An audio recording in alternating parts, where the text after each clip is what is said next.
नहीं पड़े होते तो अभी हम आपस में पैसा बांट रहे होते। गुस्से से एक आदमी ने कहा। अब तो हम इन्हें मार कर ही पैसा बांट सकते हैं। ईविल स्माइल के साथ एक आदमी ने कहा। बकवास बंद करो, चुपचाप अपने हथियार फेंको। इस बच्चे को छोड़ो और अपने दोनों हाथ पीछे करके जमीन पर बैठ जाओ। अभी भी तुम लोग अपनी जान बचा सकते हो। अवंतिका ने गुस्से से डांटते हुए कहा। फालतू की बात मत करो।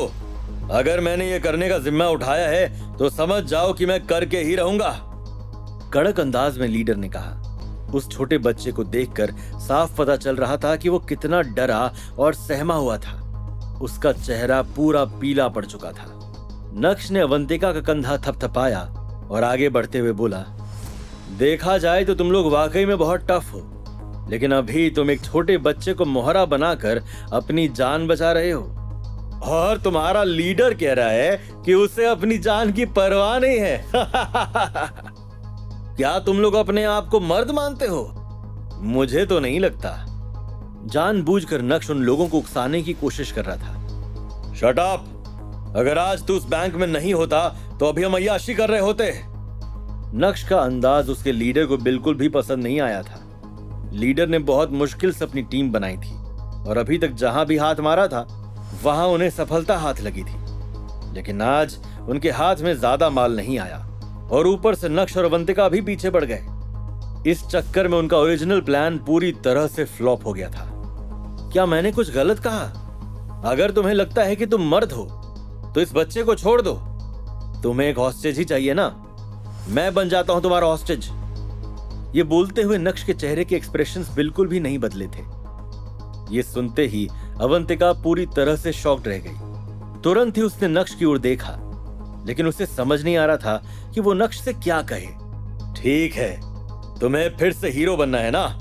कोई बात नहीं, मैं तुम्हारी ये मुराद आज पूरी कर देता हूं, लीडर ने गुस्से से कहा। आओ, अपने दोनों हाथ सर पर रखो और धीरे धीरे आगे बढ़ो। अगर कोई होशियारी की तो मैं इस बच्चे को मार दूंगा। ये सुनते ही अचानक से नक्श के चेहरे पर एक मुस्कान आ गई, जिससे हर कोई नोटिस नहीं कर सकता था।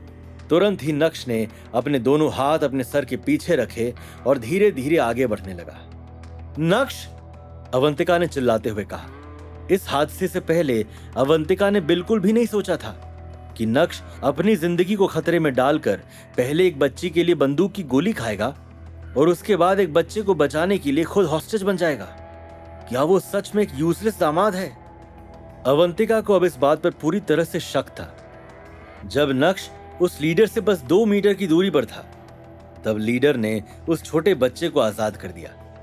क्योंकि वो छोटा बच्चा बहुत ही ज्यादा डरा हुआ था, इसलिए वो तुरंत ही भागते हुए ऑफिसर अवंतिका की तरफ बढ़ा। यहां आओ, लीडर ने दहाड़ते हुए कहा।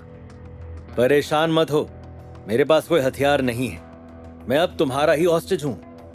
भीनी मुस्कान के साथ नक्श धीरे धीरे उस लीडर की तरफ बढ़ने लगा।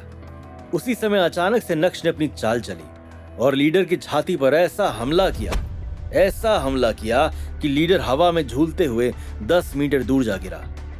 यह नजारा देखकर सभी लोग चौंक गए थे। अवंतिका को तो यकीन नहीं हो रहा था कि इतनी इंजरीज के बाद भी नक्श अपने कदमों पर खड़ा कैसे है। सरदार को लेकर जल्दी से भागो! अचानक से बाकी लोगों ने रिएक्ट किया और वो भागते हुए फरार हो गए। रॉबर्स के फरार होने के बाद नक्श के एक्सप्रेशंस अचानक से बदल गए। बहुत दुख रहा है। एक तो वैसे ही नक्श की कमर में गोली लगी थी, ऊपर से नक्श ने उस लीडर की छाती पर लात से हमला किया, जिससे कमर की इंजरी का हिस्सा अब और भी ज्यादा खुल गया और तेजी से खून निकलने लगा था। नक्श, हमें जल्दी से जल्दी हॉस्पिटल चलना होगा और तुम्हारी ये गोली बाहर निकालनी होगी। अगर इसी तरह से तुम्हारा ब्लड लॉस हुआ तो तुम बहुत जल्दी बेहोश हो जाओगे, कोमा में भी जा सकते हो। उस छोटे बच्चे को उठाते हुए अवंतिका नक्श की तरफ बढ़ते हुए बोली। इतना जल्दी बता रही हो ये सब? सरप्राइज होते हुए नक्श ने कहा। क्या? मैंने तुमसे कहा था कि तुम हॉस्पिटल जाओ, इन लोगों को मैं देख लूंगी, लेकिन हीरो बनने का शौक किसे है? इससे पहले कि नक्श कोई जवाब देता, वो छोटा बच्चा जो अवंतिका की गोद में था, उसने हंसते हुए नक्श की तरफ इशारा किया और ये देखकर नक्श और अवंतिका दोनों के ही चेहरे पर मुस्कान आ गई। अब हमें क्या करना चाहिए? कंफ्यूजन में नक्श ने कहा। वो लोग तो अब तक बोट पर चढ़ चुके होंगे, और शायद बोट भी निकल गई होगी। अब उनका पीछा करने में मुझे कोई फायदा नजर नहीं आ रहा है। नक्श, तुम्हें अभी भी उन रॉबर्स की पड़ी है? तुम्हारी हालत देखो। एक काम करते हैं, सबसे पहले नजदीक के पुलिस स्टेशन चलते हैं और इस बच्चे के पेरेंट्स को इन्फॉर्म करते हैं, जिससे वो इसे लेकर जा सकें। उसके बाद हम सीधा हॉस्पिटल जाएंगे, धीमी आवाज में अवंतिका ने कहा। ये जानने के लिए देखिए अगला एपिसोड सिर्फ पॉकेट FM के YouTube चैनल पर, और इंस्टा एम्पायर के सारे एपिसोड सुनने के लिए डिस्क्रिप्शन में दी गई लिंक से डाउनलोड कीजिए पॉकेट FM।